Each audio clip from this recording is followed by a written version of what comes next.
नमस्कार विद्यार्थी मित्रांनो, मी गौरी येवलकर आपल्या सर्वांचं एक्सेलन्स ॲग्री अकॅडमीच्या यूट्यूब चॅनलवर स्वागत करते. मित्रांनो, आपण आता एक्झामचा सीझन चालू आहे आणि त्या एक्झामच्या सीझनमध्ये आपण आपला फायनल एक्झाममध्ये स्कोर वाढावा यासाठी आपण मॉक टेस्ट देत असतो, right? Because mock test is like a blood test. But बरेच स्टुडंट्स असे आहेत की जे मॉक टेस्ट देतात तर देतात, पण त्यांचा जो स्कोर आहे तो स्कोर कुठे ना कुठे हा अप अँड डाऊन असतो. म्हणजे एकदम वर देन एकदम खाली असा असा असा असा कुठेतरी तो ग्राफ जातो, बरोबर? बट या ग्राफला आपल्याला एक्सपोनेन्शियल असा ग्राफ कसा बनवायचा यासाठी आज आपण ही व्हिडिओ बघणार आहोत. आता यामध्ये बेसिकली आपण बघतो आहे how to do mock test analysis. Mock टेस्टचं अनालिसिस कसं करायचं आणि जो फायनल स्कोर आहे तो स्कोर इन्क्रीज कसा करायचा या बऱ्याच गोष्टी आज आपण या व्हिडिओत बघणार आहोत. बघा, सगळ्यात पहिली आणि बेसिक इन्फॉर्मेशन, तुम्हाला मॉक टेस्ट देणं हे खूप कंपल्शन आहे. मित्रांनो, बरेच स्टुडंट्स असे आहेत की जे ऑफलाईन किंवा हार्ड कॉपीचे PDF सॉल्व्ह करतात. करा, बिलकुल करा, बट फक्त आणि फक्त तेच नका करू. त्यासोबत टाइम बाउंड क्वेश्चन सॉल्व्ह करा, त्यासोबत टाइम बाउंड सिरीज सॉल्व्ह करा. त्याने काय होईल, त्याने तुम्हाला त्या टाइमाशी कुठे ना कुठे तुमची मैत्री होईल आणि तुम्हाला त्याचा प्रेशर झेलायची सवय लागेल. बिकॉज एक्झामला सगळा तुमचा गेम असतो टाइमचा, speed with accuracy.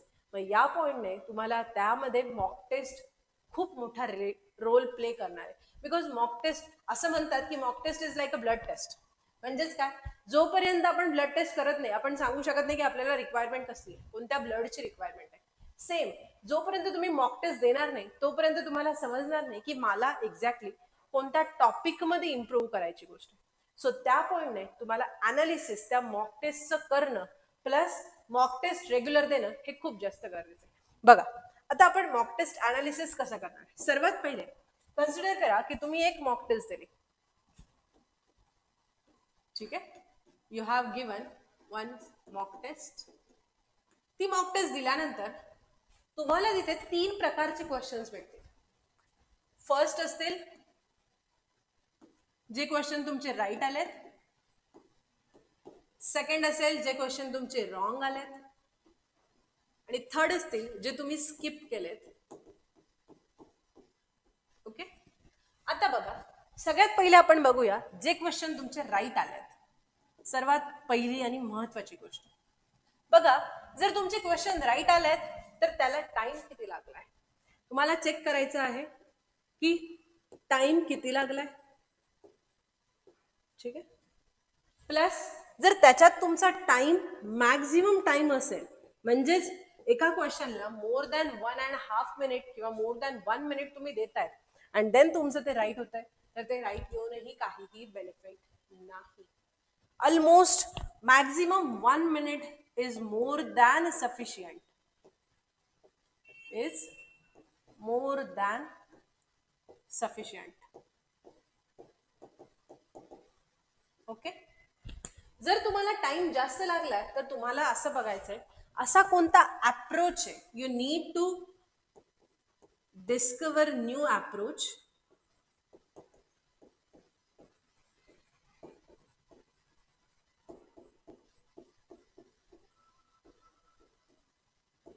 to solve it in minimum time.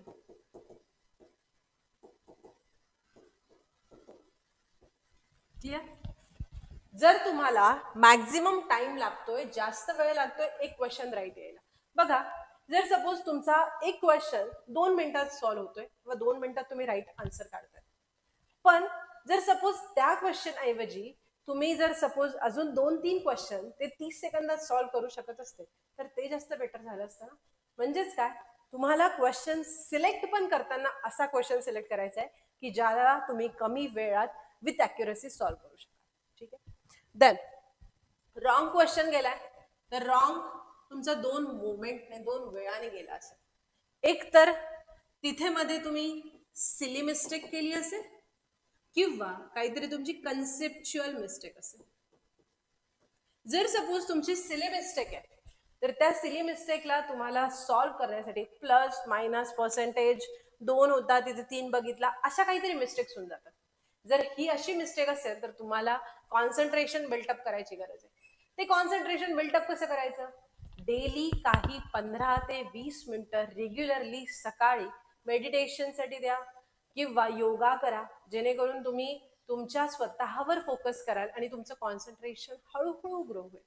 मित्रांनो, जर तुमची कन्सेप्च्युअल मिस्टेक असेल तर तिला सॉल्व्ह करणं सोपं आहे कम्पेअर्ड टू तुमची जर सिली मिस्टेक असेल. बिकॉज सिली मिस्टेक करणं ही कधी ना कधी वेळेनंतर एक हॅबिट बनून जाते आणि त्या हॅबिटचा पुढे जाऊन तुम्हाला त्रास होतो.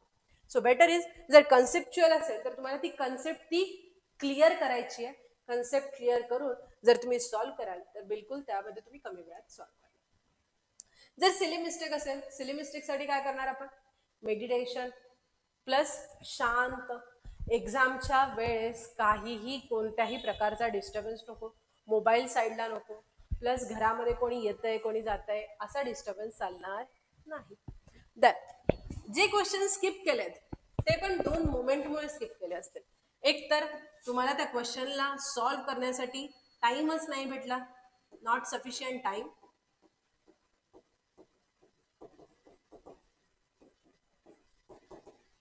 किंवा तुम्हाला तो क्वेश्चन येत नसेल, राईट, नॉट गेटिंग इट.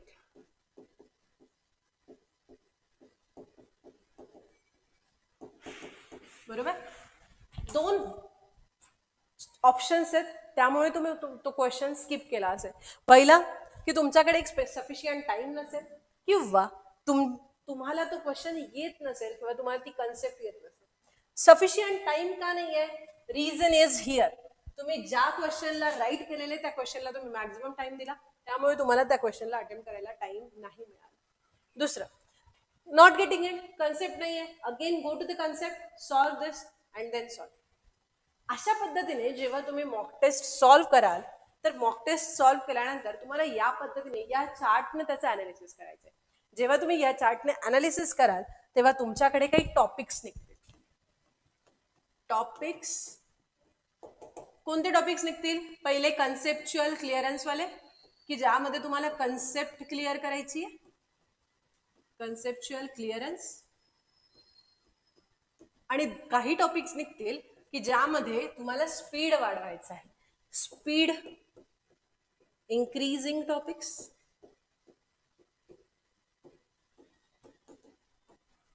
आणि काही भेटतील अप्रोच ओरिएंटेड.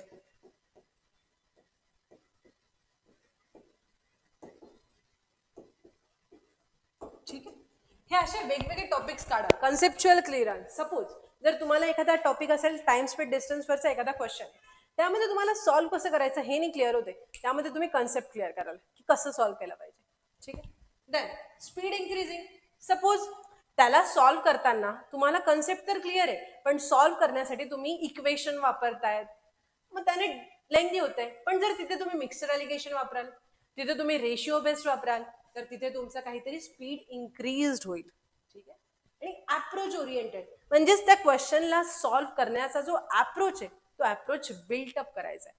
जेव्हा तुम्ही या पद्धतीने कोणताही पेपर अनालाइज कराल तर याने काय होईल, जर सपोज तुम्हाला एका मॉक टेस्ट मध्ये, फर्स्ट मॉक टेस्ट आहे सपोज, फर्स्ट मॉक टेस्ट मध्ये जर सपोज तुमचा स्कोर असेल 25 मार्क्स आउट ऑफ 35, तर तो हळूहळू 25चा 26 होईल किंवा 26चा पुढे 26.5 होईल, पण तो 26 वरून 24 किंवा 23 नाही होणार.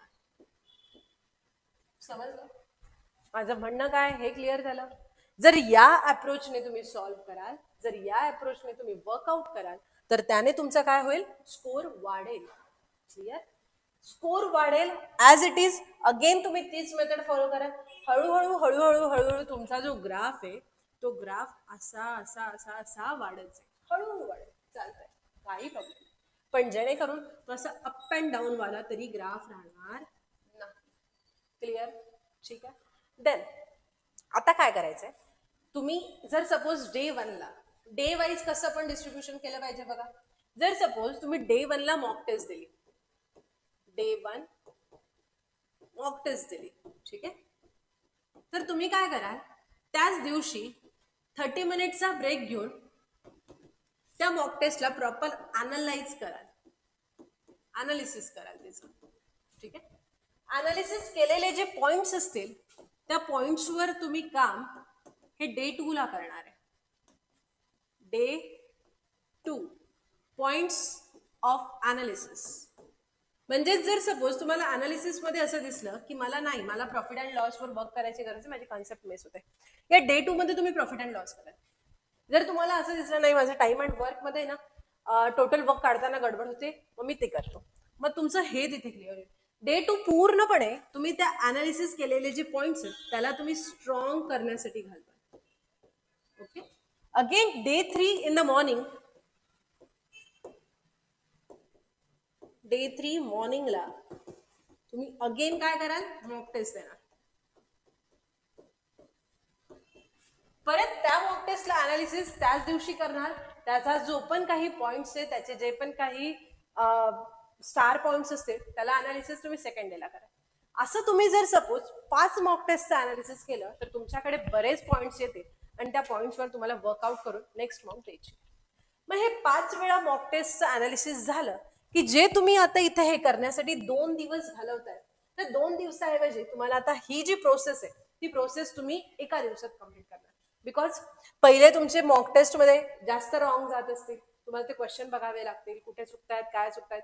अनालिसिसचा जो पार्ट आहे तो पार्ट कमी होईल, त्यानंतर जे तुम्ही पॉइंट्स काढतायत ते पॉइंट्स कमी होतील. ऍज अ रिझल्ट तुमची ही जी असाइनमेंट आहे किंवा हे जे वर्क आहे हे वर्क तुमचं वन डे इझिली पॉसिबल होईल. आणि जेव्हा ते वन डे पॉसिबल होत आहे तर मग त्या मोमेंटला तुम्हाला डेली ही फ्रिक्वेन्सी वाढवत जायची. या पद्धतीने मित्रांनो नक्की मॉक टेस्ट द्या आणि त्याचा जो रिझल्ट आहे, त्याचा जो पण काही इम्पॅक्ट आहे तो इम्पॅक्ट बिलकुल या व्हिडिओच्या कमेंट बॉक्समध्ये टाका.